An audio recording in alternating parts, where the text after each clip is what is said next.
할렐루야. 여러분이 좀 잘 알고 계시고 친하게 지내시는 선지자님들이 좀 계십니까? 네, 요즘 이 말 잘못하면은 마치 어떤 직통 계시를 받는 선지자라고 오해할 수 있는데 그 말이 아니라 정말 힘들 때 또 어떤 하나님의 뜻을 간구할 때 가장 먼저 열어보는 그런 선지서가 있습니까?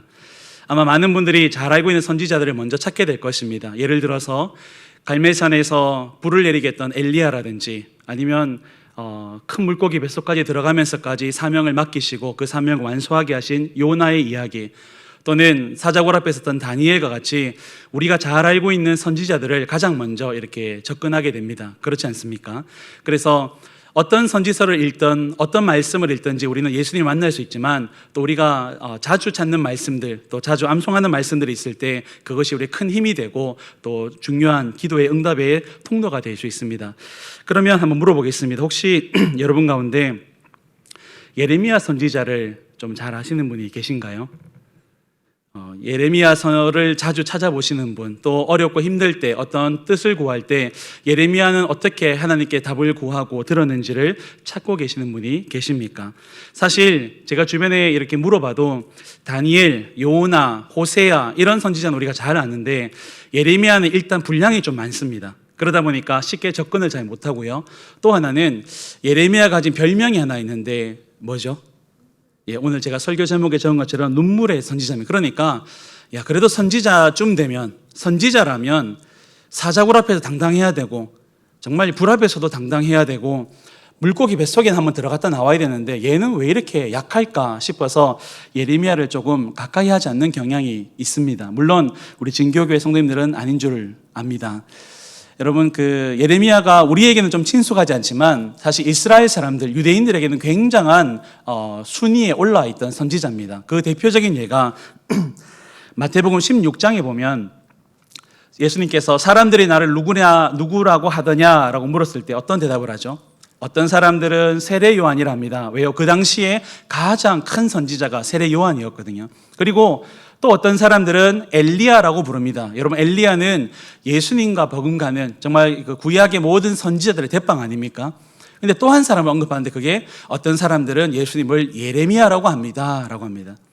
그러니까 예수님과 어떤 사람들이 예수님은 그 정도 되는 사람이야 라고 비교를 할 대상으로 세례 요한, 그리고 엘리야, 그리고 또 한 사람으로 예레미야를 언급한 만큼 유대인들에게, 이스라엘 사람들에게 예레미야는 그만큼 인정받았던, 순위에 올라 있었던 선지자입니다. 그런데 우리가 이 예레미야를 자주 보지 못한 이유, 또 친숙하게 다가가지 못한 이유가 바로 그가 가진 별명 때문입니다. 눈물의 선지자.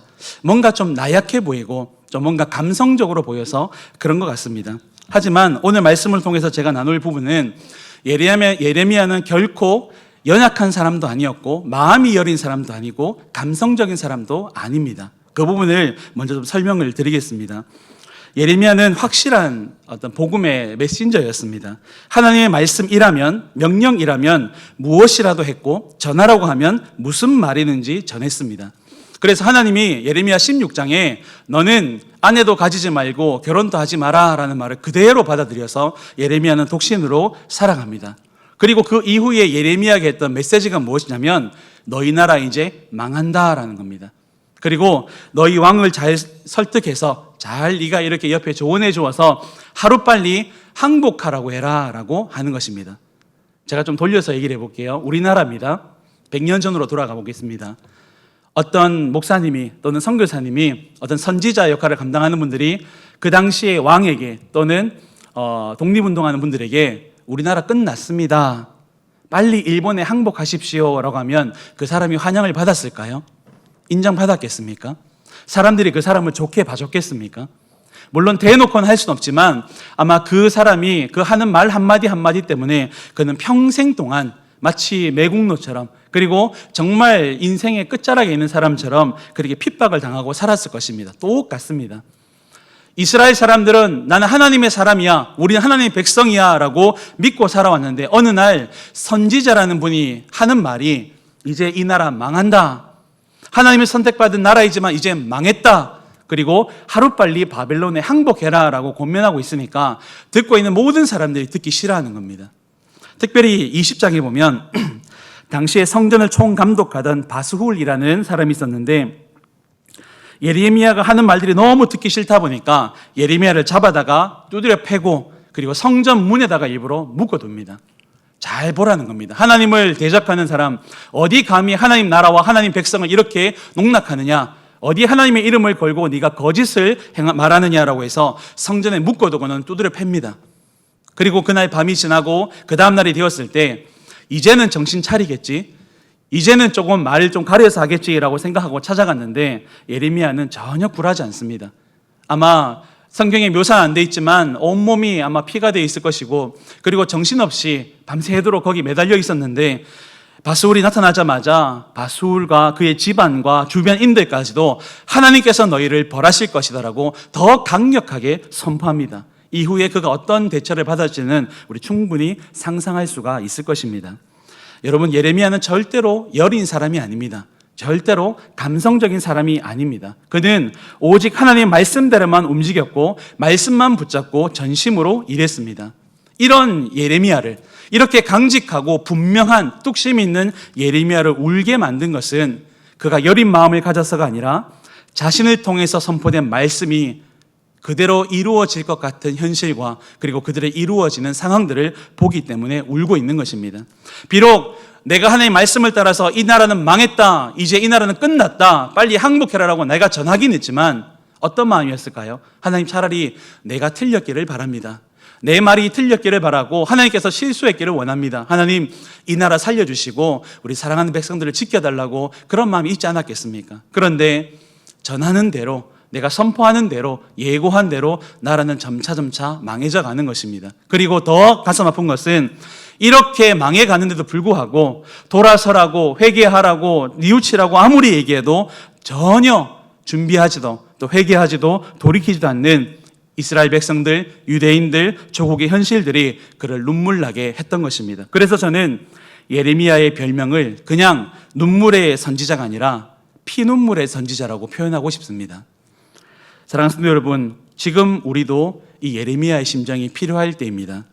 지금 우리가 바로 예레미야처럼 눈물을 흘리며 피눈물을 흘리며 기도할 때라고 믿습니다.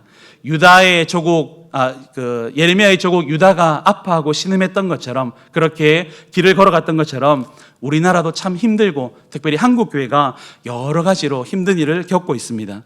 백성들의 마음은 갈기갈기 찢어지고 있고 무너져 가고 있습니다. 도대체 어디에서부터 다시 재건시켜야 될지, 어디서부터 손을 대야 될지 모를 정도로 교회도 세상도 많은 부분에서 힘든 일을 겪고 있습니다. 세상이 힘든 것도 힘든 일인데 문제는 교회 안에서조차도 누가 옳으냐 누가 그르냐, 그런데 그 기준들이 어떤 말씀이나 하나님의 뜻이나 용납이나 용서가 아니라 서로 세상적인 기준을 가지고 내가 맞다 네가 맞다를 가지고 교회 안에서조차 자기의 목소리를 높이고 있습니다. 세상과 다를 것이 전혀 보이지 않습니다. 마치 정치가, 경제가, 정당이, 사람이 해결책인 것처럼 교회 안에서도 서로가 그것을 주장하고 있습니다. 여러분, 조심스럽게 말씀드리지만 착각하시면 안 됩니다. 우리가 의지할 대상은 이 나라도, 무기도, 군대도, 정치인도, 정당도, 정책도 아닙니다. 우리가 의지할 유일한 대상은 오직 하나님 한 분이신 줄 믿습니다. 그리고 그분이 하신 말씀이 우리의 유일한 기준이 되어야 되고 우리는 그 말씀대로 따라 살아야 될 하나님 나라 백성인 줄을 믿습니다. 저는 오늘 우리의 시대가 이 예레미야의 시대와 똑같다고 생각합니다. 얼마나 더 악해질지, 얼마나 더 심각해질지 모르는 벼랑 끝에 우리는 서 있습니다. 그렇기 때문에 예레미야서는 바로 이러한 시기 때, 역으로 말하면 우리가 잘 되고 승승장구하고 부흥의 때는요, 하박국 말씀이나 복음서 말씀이나 사도행전의 역사를 기도해야 되지만 지금 이 시대에 우리가 붙잡고 묵상하고 기도해야 될 말씀이 바로 예레미야 같은 말씀인 줄 믿습니다. 이 세상의 끝을 살아가며 나라와 민족과 교회를 위해서 예레미야처럼 기도하는 우리 모두가 되기를 소망합니다. 이런 눈물이 있었던 나라와 시대에는 특별한 은혜가 있었는데요, 공산 정권에 치하 있었던 중국 지하교회도 바로 이런 시대를 지나지만 오히려 더 부흥하였습니다. 할렐루야.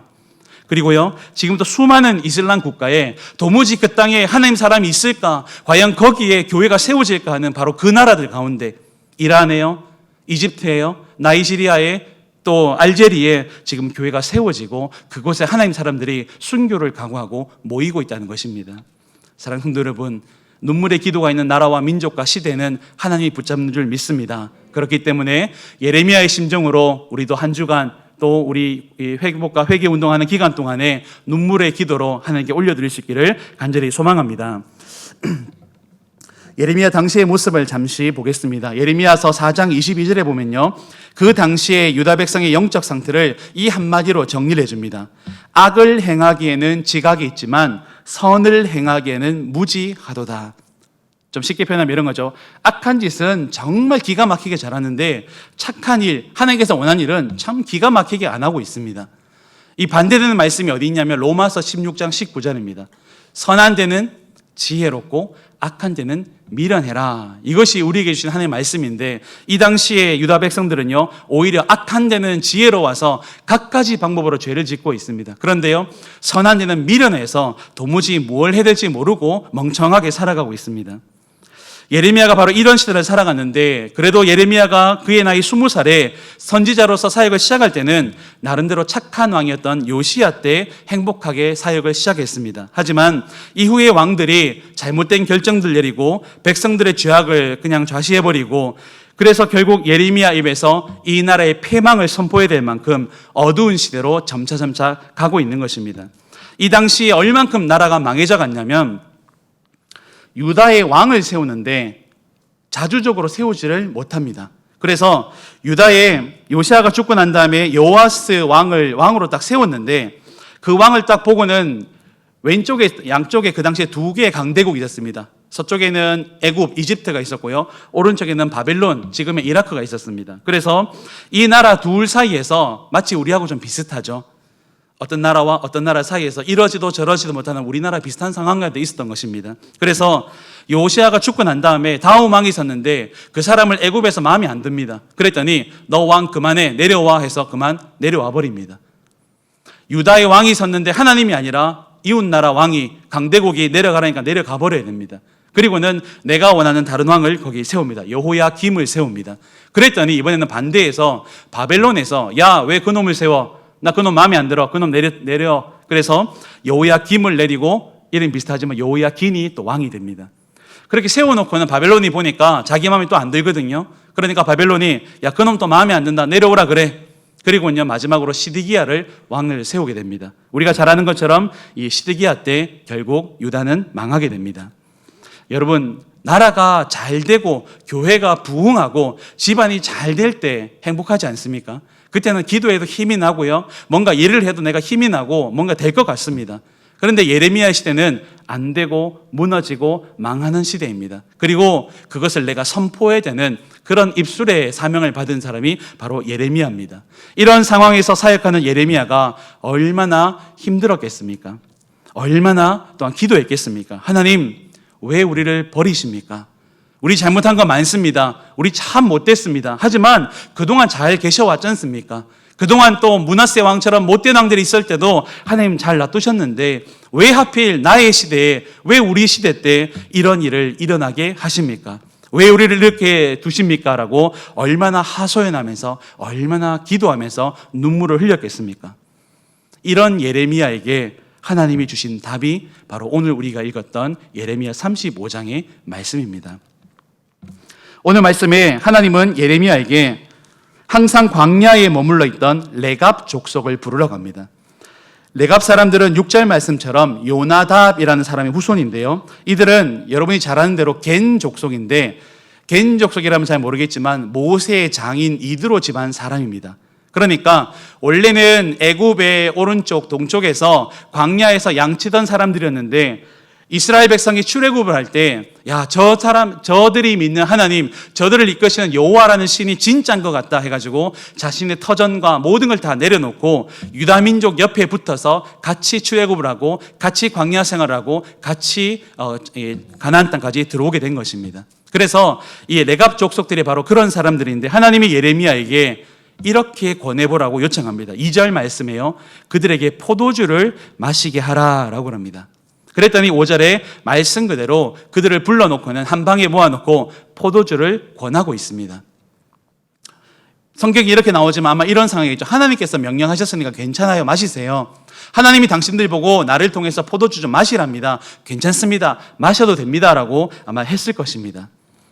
그랬더니 6절 말씀에 아이고 그렇습니까? 하고 바로 마실 것 같은데 6절 말씀에 우리는 마시지 않습니다 라고 얘기합니다. 그리고 나서 이유를 말하는데 자신의 선조가 우리에게 했던 유언이 3가지가 있습니다. 첫 번째는 포도주를 마시지 말라는 것이고, 두 번째는 장막에 살아라, 집을 짓지 말고 장막에 살아라, 그리고 세 번째는 농사 짓고 살지 마라 라고 합니다.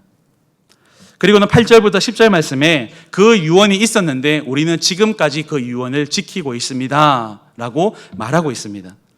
여러분, 언제적 선조길래, 언제적 부모님 조상이길래 이 말들을 지금도 지키고 있는 걸까요? 성경의 역사를 되짚어 보면 요나답이 언제적 사람이냐면 열왕기하 10장에 나타났던 예레미야 시대 기점으로 과거 250년을 거슬러 가야 되는 사람입니다. 즉 나보다 250년 전에 선조가 했던 유언입니다. 한번 물어볼까요? 여러분의 250년 전 여러분 집안, 여러분 가문 선조의 유언을 알고 계십니까? 그게 3가지 중에 하나일 겁니다. 착하게 살아라, 아프지 마라, 형제끼리 우애 있게 지내라. 맞겠죠? 그런데 그거 말고는 다른 건 알 수가 없습니다. 이 3가지는 뭐 일반적인 거니까. 그런데 250년 전에 이 유언, 여러분 우리는 10년만 지나도 뭐가 변한다 그럽니까? 강산이 변하죠. 100년이 지나면요, 어쩌면 나라가 바뀔 수도 있습니다. 250년을 제가 대충 비유할 수 있는 게 뭐냐면 미국의 역사가 약 250년쯤 됩니다. 독립한 이후에. 그러니까 이 기간은 그렇게 길지 않는 기간이면서도 동시에 엄청난 기간입니다. 역사를 보면 2000년, 4000년 생각하면 짧은 기간일 수 있지만 여러분 세대를 생각해보면 250년은요 거의 20대 이상의 이 세대가 흘러온 겁니다. 그런데 250년이 지나도록 이 유언을 지금까지도 지키고 있는데 어느 한두 사람이 아니라 그 후손들 모두가 그 말씀대로, 명령대로, 유언대로 살고 있는 것입니다. 어떻게 이것이 가능할까요? 그 답이 하나님이 예레미야에게 보여주신 답이고 우리가 이 시대에 할 수 있고 해야 하는 답인 줄 믿습니다. 그 답은 한마디로 요약하면 한번 따라해 보시겠습니까? 땅이 아닌 하늘을 보고 삽시다. 잘 알고 있는 말씀이죠. 우리는 어디를 봐야 됩니까? 하늘을 보고 사는 사람들입니다. 저 위의 하늘이 아니라 어디를요? 천국을 바라보고 하나님 나라를 바라보고. 그런데 이 당연한 말이 안 되는 시대가 있었고 안 되는 시대 가운데 우리도 살고 있습니다. 지금 내 주변의 환경들, 내 주변 상황들, 내 주변 사람들이 다 같이 흘러가고 있는 그 흐름을 따라서 살아가면서 그들을 보고 이 땅을 보고 이 땅에 내가 움켜쥐고 있는 것들을 보지 말고 지금도 나를 지켜보고 계시고 인도하시는 하나님을 바라보고 살아가는 것입니다. 그것이 레갑 족속을 통해서 예레미야에게 주신 답입니다. 그것이 바로 너희 유다가 망하는 이유이고 너희가 그것만 회복하면 언제든지 이 나라를 회복하고 너희도 회복하게 된다라는 답을 주고 계시는 겁니다. 이스라엘은 가나안 땅을 정복한 이후에 더 믿음이 커지고 더 하나님을 찬양하고 성전을 통해서 완벽하게 세상을 영적으로 딱 장악할 것 같았는데 오히려 가나안 정복 이후에 급속도로 악해져 갑니다. 완전하게 무너지고 타락해버립니다. 그들이 땅을 차지한 이후로부터 재물이 쌓이고 먹을 것이 풍족해지니까 하나님을 보는 것이 아니라 땅을 바라보고 이 땅의 소유물들을 바라보기 시작합니다. 오늘 오전에 담임 목사님께서 하신 말씀처럼 어쩌면 이 땅에 그래 한국 교회가 그렇게 살아온 것은 아닐까 되짚어보는 시간이라고 저도 믿습니다. 한국 교회가 그동안 건물과 교세와 재정과 또 여러 가지 우리가 가진 힘들을 자랑하고 있을 때 하나님이 그거 아니라고 수없이 경고하셨는데 그렇지 않았기 때문에 어쩌면 지금 이 예방주사를 주고 계시는 건 아닐까 그렇게 믿습니다. 이런 이스라엘 보면서 레갑 족속의 조상 요나답은 후손들에게 제발 땅의 것 쳐다보지 마라. 너희들이 땅의 것을 쳐다보지 않도록 정신 팔리지 않도록 하기 위해서 내가 3가지만 얘기할게. 첫 번째, 포도주 마시지 마라. 즉 세상에 취해서 휘청거리지 말고 정신 차리고 하나님 바라보고 살아라는 겁니다. 두 번째, 집 지지 말고 장막 치고 살아라. 이렇게 하면 비록 안정되지 않고 불편하겠지만 그곳이 어디에 있든지 하나님을 기억하고 하나님 바라보고 살아라는 것입니다. 여러분 지금 우리는 어쩔 수 없이 이곳에 와서 예배하는 분들도 계시고 또 가정에서 예배하는 분들도 계십니다. 어쩌면 그분들이 광야에 있을 수도 있고요. 역으로 우리가 지금 광야에 있을 수도 있습니다. 나누는 건 아니지만 우리가 어느 곳에 있든지 하나님 바라봤다면 그것이 교회건 가정이건 직장이건 내 개인적인 자리건 어쩌면 그냥 들판에서 예배를 드리건 그곳이 교회가 될 줄 믿습니다. 농사 짓지 마라 라고 했는데 이 말은 내 힘이 아니라 하나님의 힘으로 살아가라 라는 명령이었습니다. 이 세 가지를 여러분 점검해 보시면서 한번 생각해 보십시오. 여러분은 여러분 자녀에게 이렇게 세 가지를 유언할 수 있겠습니까? 물론 술 마시지 마라, 그건 좋은 유언이 될 수 있겠죠. 하지만 집 가지지 말고 재산도 가지지 말고 힘도 기르지 말고 농사도 짓지 말고 일도 하지 말고 살아라 라고 여러분 유언할 수 있겠습니까? 어떻게 보면 참 무능한 조상 같아 보이지만 이것은 오직 하나님만 바라보도록 철저하게 구별한 것입니다. 왜요? 그의 조상 요나답이 그 당시 이스라엘 백성들이 땅의 것을 관심 가지고 가지기 시작했을 때 그들이 처참하게 무너지는 영적 상황을 보았기 때문에 내가 차라리 땅의 것들을 포기할지라도 하늘의 것들을 소유한 사람이 되어야 되겠다. 그리고 나만이 아니라 나의 모든 후손들은 제발 그렇게 살아야 되겠다라고 세 가지를 명령한 것입니다. 우리에게 동일하게 말하고 있습니다. 여러분 혹시 세상에 취해서 살아가고 있지는 않습니까? 혹시나 나도 이 땅의 집과 이 땅의 재산과 이 땅의 재물들을 가지고 관심 가지고 살아가진 않습니까? 무엇보다 이 땅의 것들을 어떻게 해야 될까 거기에만 관심을 가지고 교회와 말씀과 예배와 신앙을 등한시 여기고 살아가지는 않습니까? 이런 명령을 기억하고 살았던 레갑 족속은 이스라엘이 전부 다 신앙으로 무너질 때 그리고 패망해 버릴 때도 그 자리를 지키고 하나님을 예배할 수가 있었습니다. 참 아이러니컬하게도 유다 민족들과 이스라엘 민족들이 다 바벨론으로 끌려갈 때 이 사람들은 가진 것도 없고 그냥 들판에 살다 보니까 끌고 가지도 않습니다. 그래서 그 자리에 그냥 남겨버린 겁니다. 너희는 그냥 여기 살아라고 해서 오히려 그 예루살렘에서 유다 지역에서 남게 됩니다. 그리고 귀한 이후에도 그리고 예수님 오실 때까지도 계속해서 이 명령을 지키고 살아갑니다. 이후에 어떤 축복을 받냐면 물론 성경이 그렇게 말하진 않지만 많은 성경학자들의 주장처럼 아기 예수님이 오셨을 때 목자들에게 나타나셔서 천사가 그 소식을 알려주죠. 그 목자들이 누구였냐면 바로 레갑 족속의 후손들이다라고 학자들이 얘기하고 있습니다. 우리도 힘든 시기를 지나며 기도합니다. 여러분은 과연 어떤 기도를 하나님께 오늘도 드리고 있습니까? 이제 우리의 기도가 레갑 족속처럼 땅의 것들을 바라보지 않고 그저 하나님 내 생활이 좀 편해지길 원합니다. 내가 이 마스크 좀 벗고 살길 원합니다. 이 빨리 코로나 끝나기를 원합니다. 하나님 우리가 교회 다시 모일 수 있기를 원합니다. 우리 교회가 힘들지 않기를 원합니다. 물론 그것도 좋은 기도의 제목이고 해야 되지만 단지 그 정도 수준이 아니라 뛰어넘어서 하나님 이번 기회를 통해서 우리가 깨닫게 하여 주시옵소서. 하나님 세상에 취하지 않도록 하여 주시옵소서. 세상 사람들과 똑같이 집에 차에 재산에 관심 가지지 않고 오히려 하늘을 바라보고 살도록 하여 주시옵소서. 세상 사람들과 똑같이 농사 지으며 내 생업에 열심히 투자하며 내 기도 시간도 포기하고 말씀 읽는 것도 포기하고 예배마저 내려놓고 내 생업을 달려가고 있던 것 다 내려놓게 하시고 이제는 다시 하나님 앞에 나올 수 있도록 도와주시옵소서. 비록 현실이 그렇지 못해서 가정에서 예배드리고 내 직장에서 예배드리고 나 홀로 기도하고 있지만 그러나 이곳이 교회가 되고 이곳이 하나님 나라가 될 수 있도록 붙잡아달라고 기도하면 하나님이 그러한 사람들을 통하여서 이 시대를 변화시키고 구원하실 줄 믿습니다. 하나님은 그렇게 기도하는 자들을 찾고 계시고 예레미야처럼 레갑 족속처럼 축복해 주시기를 준비하고 있습니다. 말씀을 정리합니다. 예레미야는 눈물을 흘립니다. 아무리 외쳐도 꿈쩍도 하지 않은 이스라엘을 보며 답답한 마음에 피눈물을 흘리고 있습니다. 그때 하나님은 레갑 족속을 보게 하시고 제발 땅 쳐다보지 말고 하늘 쳐다보고 살으라고 그들의 신앙을 다시 각인시켜 주십니다. 이스라엘의 당장 해결이 아니라 근본적인 회복 방법을 주신 것입니다. 사랑하는 성도 여러분, 이 예레미야의 눈물이 나의 눈물이 되기를 소망합니다. 이 예레미야 눈물이 우리 진교교회의 눈물이 되기를 소망합니다. 가을 우리 3개월 동안 이 운동을 하면서 정말 하나님 내가 처음 시작할 때는 그렇지 않지만 기도하면서 말씀 읽으면서 다시 내 삶을 돌아보면서 어느 순간 내 가운데 피눈물 나게 하여 주시옵소서. 내가 잃어버리고 있었던 것들, 내가 방관하고 있었던 것들, 내가 쳐다보는 것들이 무엇인지를 점검한 이후에 정말 내가 잘못 살았다라고 우리 교회가, 우리 나라가, 한국 교회가 틀리게 왔다라고 그리고 고쳐야 되겠다라고 다짐하는 분들이 이 가운데 많아지기를 소망합니다. 왜 하나님이 예레미야에게 레갑 족속을 만나도록 하셨는지, 무엇이 진짜인지, 무엇이 나를 진짜 살릴 수 있는지, 무엇이 본질인지를 점검한 이후에 올해가 지나간 다음에 2021년이 되었을 때 정말 하나님 앞에 새롭게 시작되었을 때 하나님 나를 정말 이전과는 다르게 사용하여 주시고 나의 기도가 나의 신앙이 더 넓어지고 내가 정말 땅이 아닌 하늘을 바라보는 사람이 되게 하여 주시옵소서. 그렇게 기도드릴 수 있는 우리 모두가 되기를 소망합니다.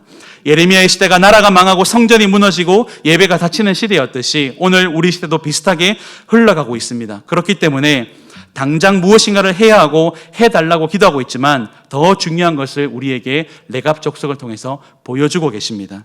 하나님은 예레미야의 마음으로 레갑 족속들처럼 그 언약을 붙잡고 하나님을 바라보면서 피눈물 나는 기도를 드릴 사명자를 지금 또 찾고 계십니다.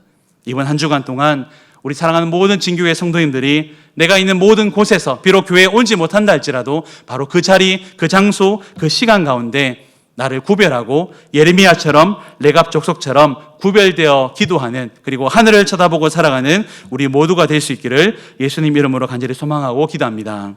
같이 한번 기도하시겠습니다.